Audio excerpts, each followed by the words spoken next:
புதுச்சேரி ஆளுநருக்கும் முதலமைச்சருக்கும் இடையே மோதல் போக்கு நிலவி வந்த நிலையில் பாஜக மேலிட பொறுப்பாளர் பேச்சுவார்த்தை நடத்தியதில் பிரச்சனை ஏதும் இல்லை என்று முதலமைச்சர் ரங்கசாமி தெரிவித்துள்ளார். சுகாதாரத்துறை இயக்குநர் நியமனத்தில் முதலமைச்சர் பரிந்துரையை ஏற்காமல் செவ்வேல் என்பவரை துணைநிலை ஆளுநர் கைலாஷ்நாதன் நியமனம் செய்தார். இதனால் இருவருக்கும் இடையே மோதல் ஏற்பட்ட நிலையில் கடந்த 8ஆம் தேதி சட்டப்பேரவையில் இருந்து கோபமாக வெளியேறிய முதலமைச்சர் ரங்கசாமி 3வது நாளாக காலையும் சட்டப்பேரவைக்கு செல்லவில்லை. மேலும் பதவியை ராஜினாமா செய்வார் என்ற பேச்சும் பரவியதை அடுத்து பாஜக மேலிட பொறுப்பாளர் நிர்மல்குமார் சுரானா ரங்கசாமியை அவரது வீட்டில் சந்தித்து பேசினார். இதையடுத்து செய்தியாளர்களிடம் பேசிய முதலமைச்சர் ரங்கசாமி நிர்வாக ரீதியில் அரசுக்கும் ஆளுநருக்கும் இடையே அடிக்கடி பிரச்சனை நிகழும் என்றும் ஆனால் அதனை பேசி சரி செய்வோம் என்றும் கூறினார். எங்களுக்கு அட்மினிஸ்ட்ரேஷன்ல அடிக்கடி இது மாதிரி சின்ன சின்ன இஷ்யூஸுங்க வரும்.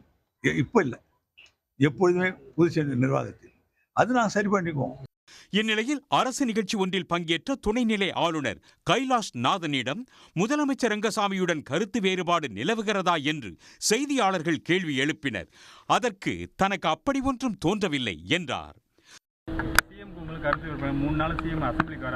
எனக்கு அப்படி ஒன்றும் தோணலப்பா. பாஜக மேலிட பொறுப்பாளரின் தலையீட்டால் ஆளுநருடனான பிரச்சனை முடிவுக்கு வந்ததை அடுத்து முதலமைச்சர் ரங்கசாமி பிற்பகல் சட்டப்பேரவைக்கு சென்றார். உடனுக்குடன் செய்திகளை தெரிந்து கொள்ள சன் நியூஸ் பெல் ஐகானை கிளிக் பண்ணுங்க.